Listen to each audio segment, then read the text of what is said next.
Hello नमस्कार दोस्तों। आशा करता हूँ आपकी तैयारी बहुत ही अच्छी चल रही होगी और आप बेहतर से बेहतर तैयारी कर रहे होंगे और अपनी प्रिपरेशन को जारी रखने के लिए हमारे जीके गुरु ट्रिक्स चैनल के साथ जुड़े रहें। जो भाई हमारे जीके गुरु ट्रिक्स चैनल के साथ नए जुड़े हैं उनसे प्लीज़ रिक्वेस्ट है चैनल को सब्सक्राइब करें और अधिक से अधिक शेयर भी करें। और जिन भाइयों ने हमारे जीके गुरु ट्रिक्स चैनल को सब्सक्राइब कर रखा है उनके लिए बहुत बहुत धन्यवाद।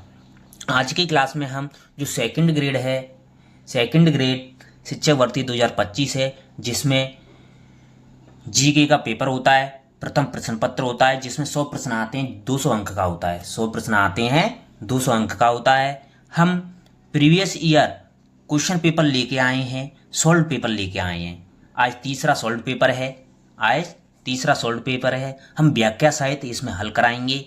जो जीके का पेपर हुआ था स्कूल शिक्षा विभाग का 30 जुलाई 2023 को हुआ था। 30 जुलाई 2023 को हुआ था अभी, जिसका हमने दूसरा पार्ट है आज। पहले पार्ट में हमने 50 क्वेश्चन कराए थे। इस पार्ट में हम अगले 50 क्वेश्चन कराएंगे। हम एक सॉल्व पेपर के 2 पार्ट कर रहे हैं। पहले पार्ट में 50 क्वेश्चन, अगले पार्ट में अगले 50 क्वेश्चन। 33 सॉल्व पेपर हैं, जिसमें से आज तीसरा सॉल्व पेपर है। जीके का महत्वपूर्ण पेपर है। हर पेपर में आपको पास करना जरूरी होता है। तो आज हम सेकंड ग्रेड में जितने भी 2010 से 2025 तक परीक्षाएं हुई हैं उनमें पूछे गए पेपर लेके आए हैं। सेकंड ग्रेड के पेपर हैं, महत्वपूर्ण पेपर हैं, आपकी प्रिपरेशन के लिए बहुत ही अच्छे हैं। आप इन सॉल्व पेपरों की मदद से आप देख सकते हैं कि किस टॉपिक से कैसे क्वेश्चन बन रहे हैं। हमने पहली पार्ट में हमने 50 क्वेश्चन करा दिए। इस पार्ट में हम अगले 50 क्वेश्चन कराएंगे। प्लीज वीडियो को एंड तक देखें दोस्तों, और वीडियो को लाइक जरूर करें। हम आपके लिए सॉल्व पेपर हल करा रहे हैं। प्रथम प्रश्न पत्र है, स्कूल शिक्षा विभाग का है, सॉल्व पेपर है, जिसमें 30 जुलाई 2023 को एग्जाम हुआ था। हम व्याख्या सहित हल कराएंगे।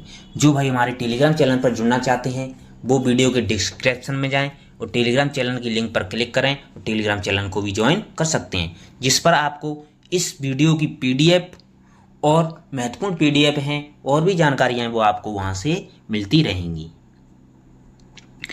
आज की क्लास को शुरू करते हैं। आज की क्लास का पहला प्रश्न आपकी स्क्रीन पर आ रहा है। हमने 50 क्वेश्चन करा दिए थे और आगे चलते हैं। 51 नंबर का क्वेश्चन, 51 नंबर के क्वेश्चन में दे रखा है दोस्तों,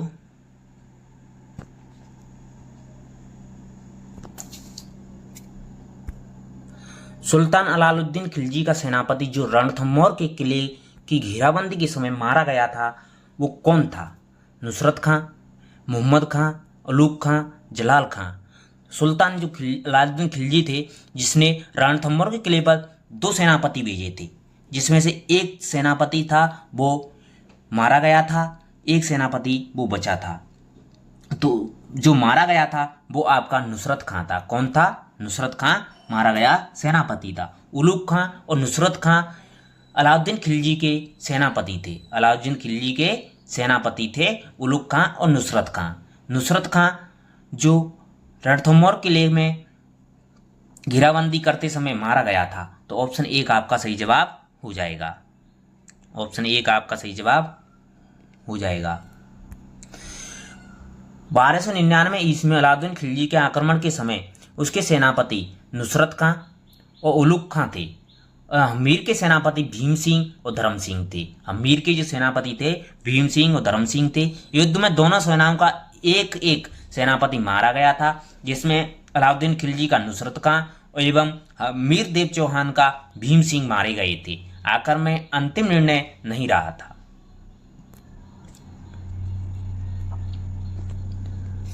आपका अगला सवाल है, किस इतिहासकार ने हल्दीघाटी के युद्ध को गोविंदा के युद्ध के नाम से पुकारा है? तो हल्दीघाटी के युद्ध को जिस उपनामों से पुकारा गया है वो आपको महत्वपूर्ण है दोस्तों।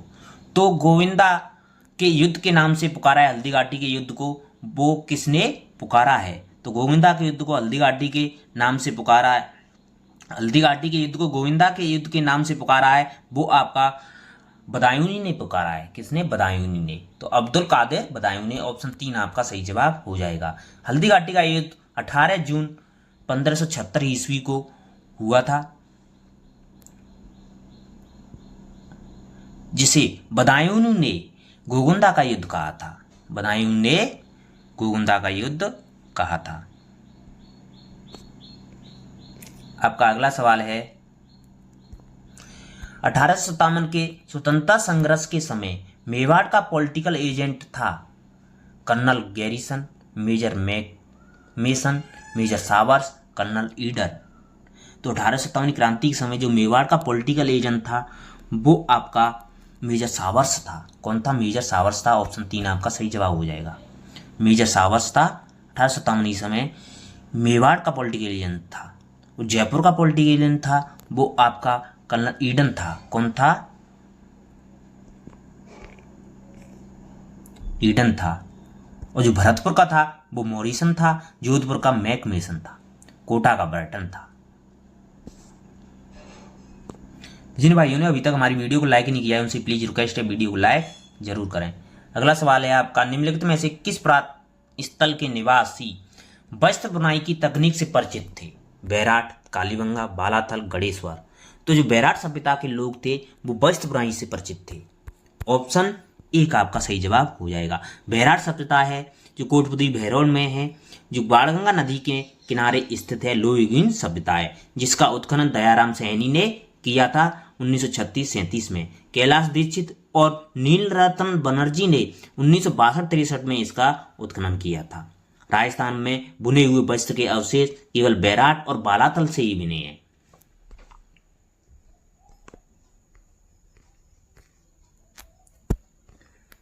आपका अगला सवाल है,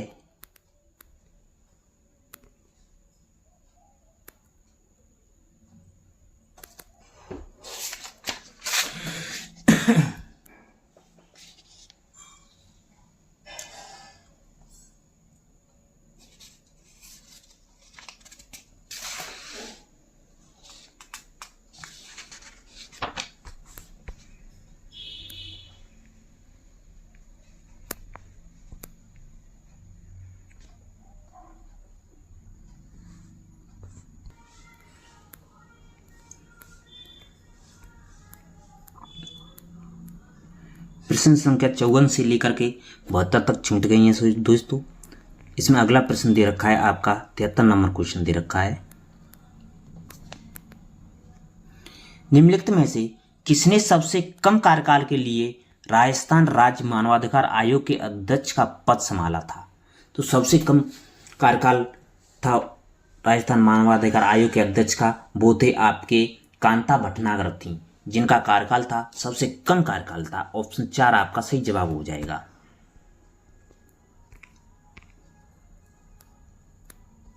जो कांता भटनागर थी वो भारत में एक न्यायाधीश और मानवाधिकार कार्यकर्ता थी। भटनागर मद्रास उच्च न्यायालय की मुख्य न्यायाधीश बनने वाली पहली महिला थी और राजस्थान राज्य मानवाधिकार आयोग की पहली महिला अध्यक्ष बनी थी कांता भटनागर, जिनका कार्यकाल था वो 23 मार्च 2000 से 11 अगस्त 2000 तक था। सबसे कम कार्यकाल था अध्यक्ष के रूप में वो था कांता भटनागर का था।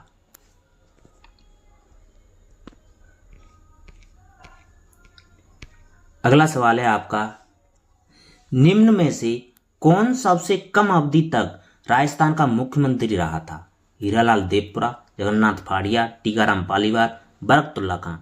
तो सबसे कम कार्यकाल के मुख्यमंत्री रहे थे वो आपका कार्यकाल रहा था हीरालाल देवपुरा का। राजस्थान में सबसे कम कार्यकाल हीरालाल देवपुरा मुख्यमंत्री का रहा था, जिनकी कार्यकाल अवधि थी 23 फरवरी 1985 से 10 मार्च 1985 तक मुख्यमंत्री के पद पर रहे थे।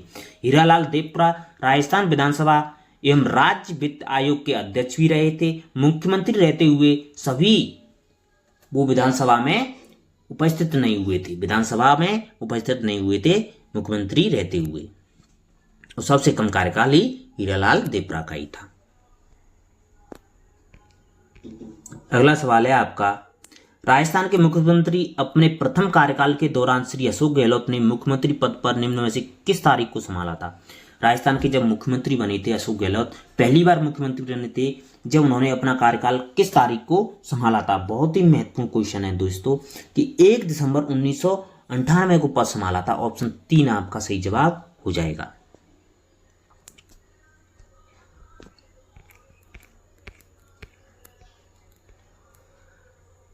आपका अगला सवाल है, राजस्थान की 15वीं विधानसभा में अनुसूचित जाति और अनुसूचित जनजाति के लिए आरक्षित निर्वाचन क्षेत्रों में से कितने में महिला सदस्य निर्वाचित हुई थी। 6 अनुसूचित जाति, 5 अनुसूचित जनजाति, 8 अनुसूचित जाति, 3 अनुसूचित जनजाति, 7 अनुसूचित जाति, 4 अनुसूचित जनजाति, 6 अनुसूचित जाति, 2 अनुसूचित जनजाति। तो 15वीं विधानसभा के चुनाव में जो अनुसूचित जाति या अनुसूचित जनजाति की महिला थी वो आपकी 8 अनुसूचित जाति की महिलाएं थी और 3 अनुसूचित जनजाति की महिलाएं थी। तो ऑप्शन 3 आपका सही जवाब हो जाएगा।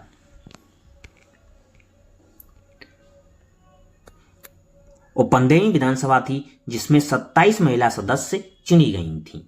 अगला सवाल है आपका, निम्न में से किस वर्ष राजस्थान पंचायती राज अधिनियम में संशोधित नहीं हुआ था। 2002, 2004, 1999, 2000 में। तो संशोधन नहीं हुआ था वो 2002 में नहीं हुआ था। ऑप्शन 1 आपका सही जवाब हो जाएगा। अनुच्छेद 40 को ध्यान में रखते हुए राजस्थान पंचायती राज अधिनियम 1953 के तहत राज्य में ग्राम पंचायतों के गठन का प्रावधान किया गया है।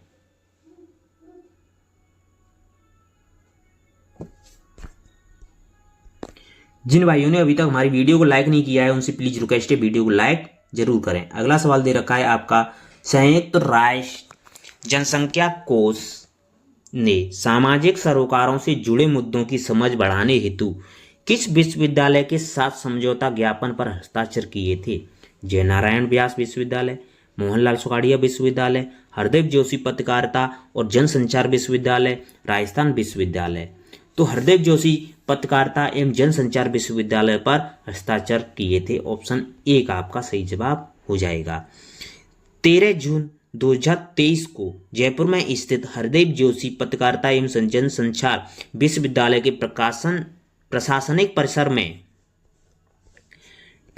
परिसर में आयोजित एक कार्यक्रम में एसजेयू और संयुक्त राष्ट्र जनसंख्या कोष ने मीडिया के विभिन्न क्षेत्रों की पढ़ाई कर रहे विद्यार्थियों में स्वास्थ्य, जेंडर और सामाजिक सरोकार से जुड़े मुद्दों की समझ बढ़ाने के लिए एक एएमयू पर हस्ताक्षर किए थे। अगला सवाल है आपका, आरपीएससी के निम्नलिखित अध्यक्षों के कार्यक्रम के अनुसार व्यवस्थित करना है। दोस्तों आरपीएससी के अध्यक्ष दे रखे हैं, BL Rawat, Deendayal, Ram Singh Chauhan, doctor S Tak. तो आरपीएससी है जिसकी स्थापना 22 दिसंबर 1949 को की गई थी। सत्यनारायण समिति की सिफारिश पर जयपुर से अजमेर स्थानांतरण किया गया था। संविधान के 14वें भाग में अनुच्छेद 315 से 323 में राज्य लोक सेवा आयोग की स्वतंत्रता एवं शक्तियों के अतिरिक्त उसके गठन एवं सदस्यों की नियुक्ति और पदमुक्ति के बारे में प्रावधान दे रखे हैं। अध्यक्षों का कार्यकाल होगा जिसमें बीएल रावत थे 1966 में आए थे, राम सिंह चौहान थे 1980 में, दीनदयाल 1985 में, एस टाक 2004 में आए थे। तो इसका ऑप्शन सही बनेगा बीएल रावत, ऑप्शन ए, फिर राम सिंह चौहान, फिर दीनदयाल, एस टाक। ऑप्शन 4 आपका सही जवाब हो जाएगा। वर्तमान में जो आरपीएससी के अध्यक्ष हैं वो आप देख लेना।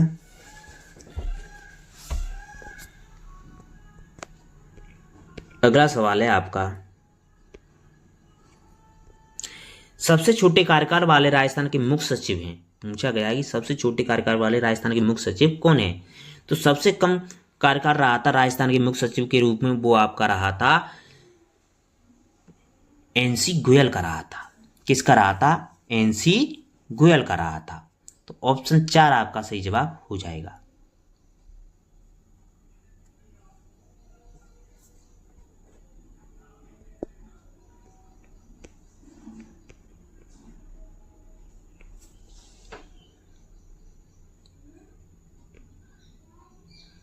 अगला सवाल है आपका, पंचायती राज अधिनियम 1994 की धारा 14 के अनुसार 4 लाख की जनसंख्या वाली जिला परिषद में कितने सदस्य निर्वाचित होंगे? तो 4 लाख की जनसंख्या पर निर्वाचित सदस्य होंगे वो आपके 17 होंगे। कितने होंगे? 17। ऑप्शन 2 आपका सही जवाब हो जाएगा। पंचायती राज अधिनियम 1994 की धारा 14 के अनुसार 4 लाख की जनसंख्या पर जिला परिषद में 14 सदस्य निर्वाचित होंगे तथा 4 लाख से अधिक जनसंख्या होने पर अधिक के प्रत्येक 1 लाख या उससे अधिक के लिए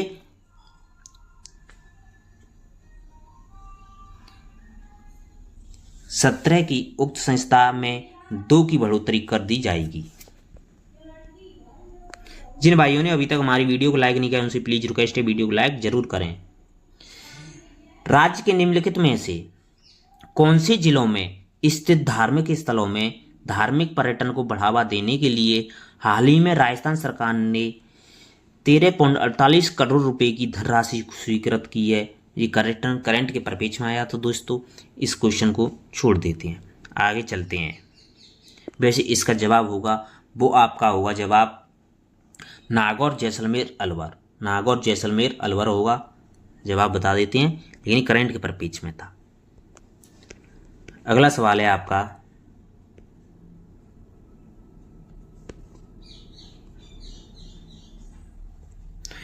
हाल ही में भारत के प्रधानमंत्री ने राजस्थान के किस जिले में प्रधानमंत्री मातृ वंदना योजना को गोद भराई समारोह के रूप में मनाने की नई पहल की सराहना की है? जोधपुर, अजमेर, जयपुर, दौसा। ये सराहना की है वो आपकी दौसा जिले से की है। ऑप्शन 4 आपका सही जवाब हो जाएगा।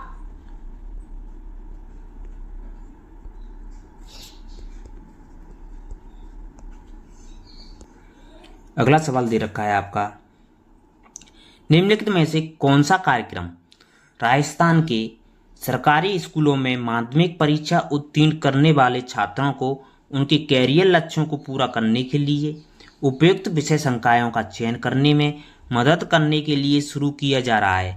आपका अगला कदम your next stage, Smartshala, dial future, Muskaan कार्यक्रम।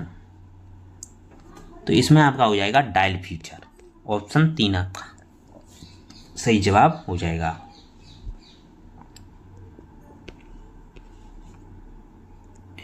स्कूल शिक्षा विभाग द्वारा राज्य के सभी राजकीय उच्च माध्यमिक विद्यालयों में 10वीं कक्षा उत्तीर्ण कर चुके विद्यार्थियों को आगामी कक्षाओं के लिए संकाय और विषय चयन में मार्गदर्शन के लिए जो विशेष कैरियर काउंसलिंग प्रोग्राम चलाया जा रहा है उसे डायल फ्यूचर कार्यक्रम के नाम से जाना जाता है। अगला सवाल है आपका, 2023 में जल जीवन मिशन कन्वेंशन में भारत राजस्थान का क्या स्थान था? करंट के परिप्रेक्ष्य में था। तो 2023 में राजस्थान का स्थान था वो आपका 12वां था। जल जीवन मिशन योजना की शुरुआत 19 अगस्त 2019 को की गई थी, जिसकी नोडल एजेंसी होती है जल शक्ति मंत्रालय।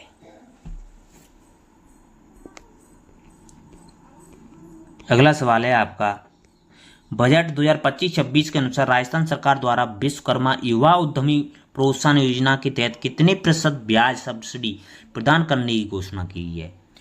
तो ब्याज सब्सिडी देने की घोषणा की है वो आपकी 8% ब्याज सब्सिडी देने की घोषणा की है। ऑप्शन 3 आपका सही जवाब हो जाएगा। अगला सवाल है आपका, हाल ही में नई दिल्ली में आयोजित 66वें नेशनल स्कूल गेम्स में राजस्थान के प्रणय चौरंडिया और युक्ति हर्ष ने व्यक्तिगत स्वर्ण पदक जीते हैं। उन्होंने ये पदक किस खेल में जीते हैं? तो ये खेल में जीते हैं वो उन्होंने बैडमिंटन में जीते हैं। ऑप्शन 3 आपका सही जवाब हो जाएगा। अगला सवाल है आपका, राजस्थान सरकार ने असंगठित क्षेत्र के पंजीकृत सक्रिय श्रमिकों एवं स्ट्रीट वेंडर्स को किस योजना के तहत आर्थिक राहत पहुंचाने का बड़ा निर्णय लिया है? तो आर्थिक राहत पहुंचाने का बड़ा निर्णय लिया है चिरंजीवी श्रमिक संबल योजना, चिरंजीवी बीमा योजना, मुख्यमंत्री चिरंजीवी दुर्घटना बीमा योजना, मुख्यमंत्री निःशुल्क निरोगी योजना।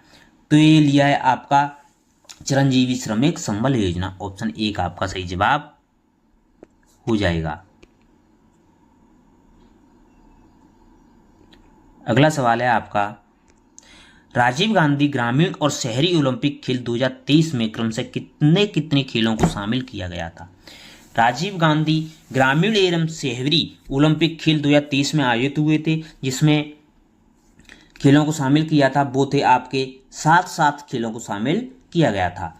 ग्रामीण में 7 खेल थे और शहरी में 7 खेल थे, वो अलग अलग खेल थे, वो आपको देखनी है। महत्वपूर्ण क्वेश्चन है दोस्तों, आ सकता है। जिसमें राजीव गांधी ग्रामीण ओलंपिक में kabaddi, tennis, cricket, volleyball, football, kho kho, shooting ball और रस्साकशी, ये थे आपके ग्रामीण ओलंपिक में। पूछा जा सकता है कि ग्रामीण ओलंपिक खेल में कौन कौन से खेल शामिल थे, या यूँ पूछा जा सकता है कि ग्रामीण ओलंपिक खेलों में कौन कौन से खेल शामिल नहीं है, ये भी पूछा जा सकता है। और शहरी ओलंपिक में थे वो आपके थे kabaddi, tennis ball, cricket, volleyball, basketball, athletics, football, kho kho, ये खेल थे आपके शहरी ओलंपिक में थे। तो इनको अलग अलग करके सारणीवाइज, टेबल वाइज याद कर लेना। अगला सवाल है आपका, हाल ही में राजस्थान क्रीड़ा परिषद द्वारा 63वां केंद्रीय आवासीय खेलकूद प्रशिक्षण शिविर का आयोजन किस स्थान पर किया गया है। बीकानेर, सीकर, माउंट आबू, जोधपुर। तो ये किया गया है आपका माउंट आबू में। कहाँ किया गया है? माउंट आबू में किया गया है। ऑप्शन 3 आपका सही जवाब हो जाएगा, माउंट आबू। जो 63वां केंद्रीय आवासीय खेलकूद प्रशिक्षण शिविर का आयोजन किया गया था वो आपका माउंट आबू एवं जयपुर में किया गया था। माउंट आबू एवं जयपुर में किया गया था, जिसमें खिलाड़ियों की आयु उम्र थी वो आपकी 14 से 17 वर्ष रखी गई थी। वर्तमान में जो राजस्थान क्रीड़ा परिषद के अध्यक्ष हैं वो आपके नीरज के पवन हैं। जिन भाइयों ने अभी तक हमारी वीडियो को लाइक नहीं किया उनसे प्लीज रिक्वेस्ट है वीडियो को लाइक जरूर करें। अगला सवाल है आपका, निम्नलिखित में से किस देश का 2023 में जनसंख्या घनत्व न्यूनतम था। 2023 में पूछा है दोस्तों, करंट के परिप्रेक्ष्य में था।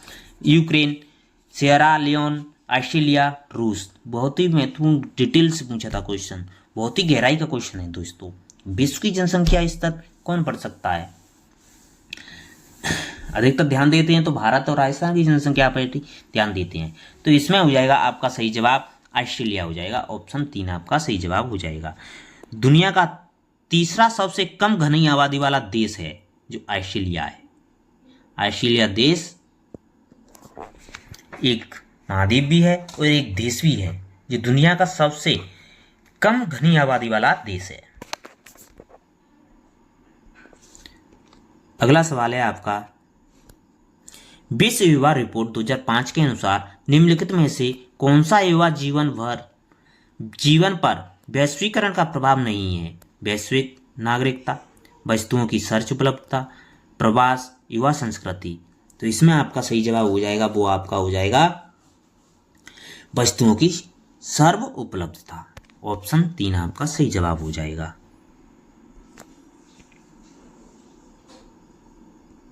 विश्व विरासत शिक्षा युवा कोरम दक्षिण अफ्रीका के डरबन में 12 से 14 जुलाई 2005 को आयोजित किया गया था। विश्व युवा रिपोर्ट 2005 के अनुसार युवा जीवन पर वैश्वीकरण का प्रभाव वैश्विक नागरिकता, प्रवास और युवा संस्कृति आदि बिंदुओं पर पड़ा है। जिन भाइयों ने अभी तक हमारी वीडियो को लाइक नहीं किया है उनसे प्लीज रिक्वेस्ट है वीडियो को लाइक जरूर करें। और जो भी आपके भाई बहन हैं, मिलने वाले मित्र हैं, जो भी कंपटीशन एग्जाम की तैयारी कर रहे हैं उनके लिए वीडियो को अधिक से अधिक शेयर करें। जो भी आपके मित्र हैं जो सेकंड ग्रेड एग्जाम की तैयारी कर रहे हैं उनके लिए वीडियो को शेयर करें, जिससे क्या है उनकी प्रिपरेशन अच्छी हो सके।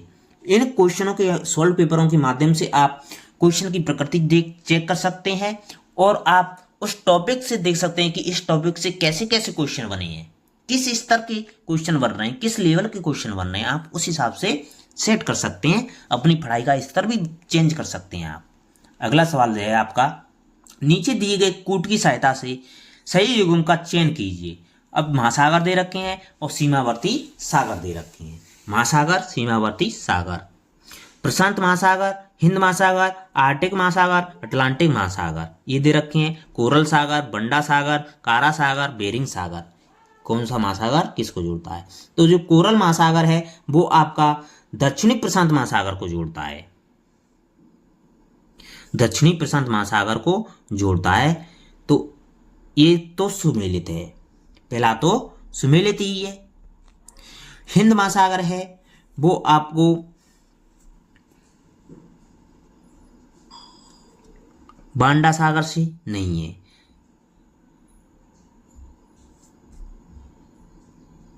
इंडोनेशिया प्रशांत महासागर जुड़े हैं बांडा सागर से, तो ये तो गलत हो जाएगा।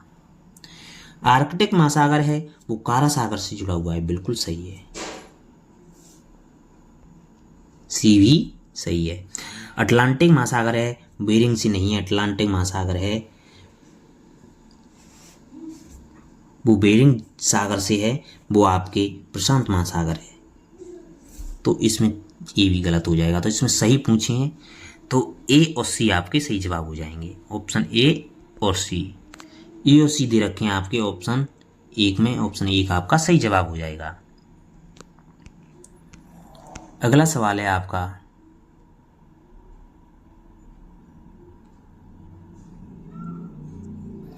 दबाव पेटियों के मौसमी स्थानांतरण के कारण पछुआ पवनें कर्क रेखा की ओर सरकती हैं, मकर रेखा की ओर सरकती हैं, गर्मियों में ध्रुवों की ओर, सर्दियों में विषुवत रेखा की ओर सरकती हैं, गर्मियों में विषुवत रेखा की ओर, सर्दियों में ध्रुवों की ओर सरकती हैं। तो दबाव पेटियां जो मौसमी स्थानांतरण के कारण पछुआ पवनें होती हैं वो आपकी गर्मियों में ध्रुवों की ओर और सर्दियों में विषुवत रेखा की ओर सरकती हैं, खिसकती हैं। ऑप्शन 3 आपका सही जवाब हो जाएगा।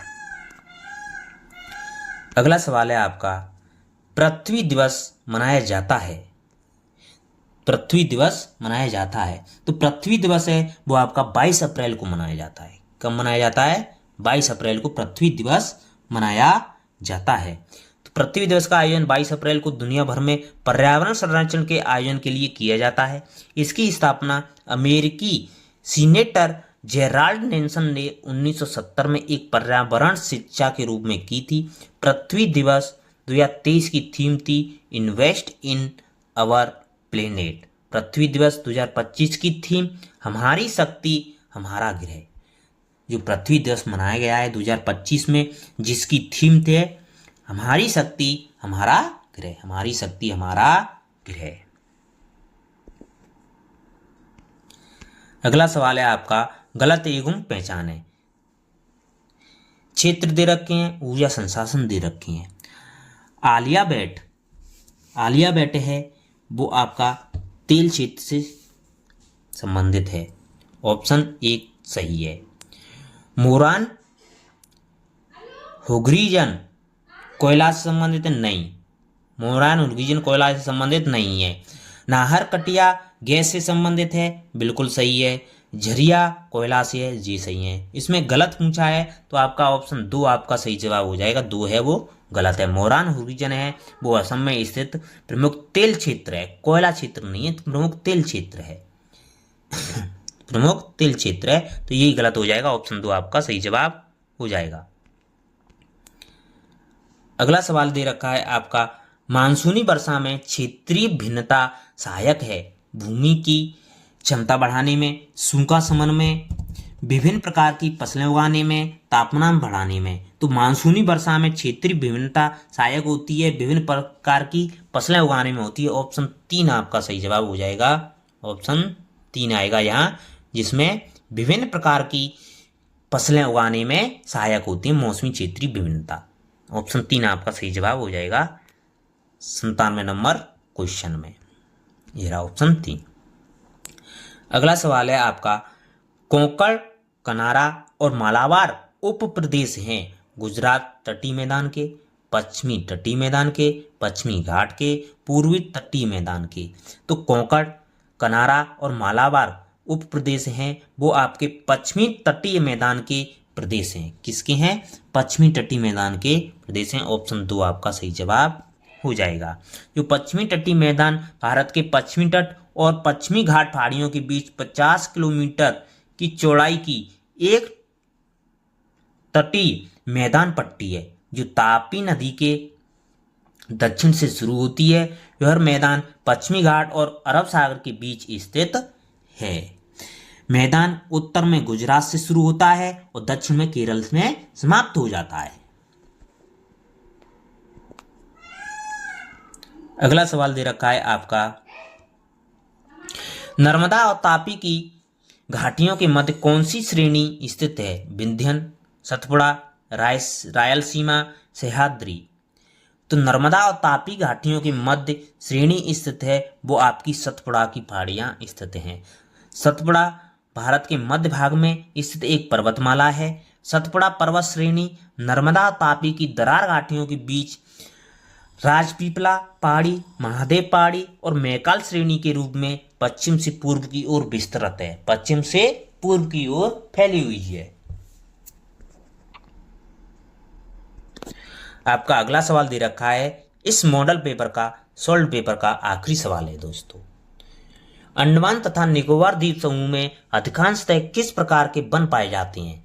नव उष्णकटिबंधीय पर्णपाती वन, उष्णकटिबंधीय सदाबहार वन, उष्णकटिबंधीय शुष्क पतझड़ वन, आर्द्र शीतोष्ण वन। तो अंडमान तथा निकोबार द्वीप समूह है, वहां उष्णकटिबंधीय सदाबहार वन पाए जाते हैं। ऑप्शन 2 आपका सही जवाब हो जाएगा। जो अंडमान निकोबार है द्वीप समूह है, वहां उष्णकटिबंधीय सदाबहार वन पाए जाते हैं। उष्णकटिबंधीय सदाबहार वन पाए जाते हैं अंडमान निकोबार द्वीप समूह में। इन द्वीपों को एक अद्वितीय विलासी सदाबहार उष्णकटिबंधीय वर्षा वन चंदवा के साथ मिलाया जाता है, जो मिश्रित जर्म प्लाज्म बैंक को आश्रय देता है, जिसमें भारतीय, म्यांमार, मलेशियाई और स्थानिक पुष्प तनाव शामिल हैं। थैंक यू दोस्तों, धन्यवाद। आपको वीडियो बहुत पसंद आई होगी। वीडियो को लाइक करें और अधिक से अधिक शेयर भी करें। Thank you. आपका दिन शुभ हो।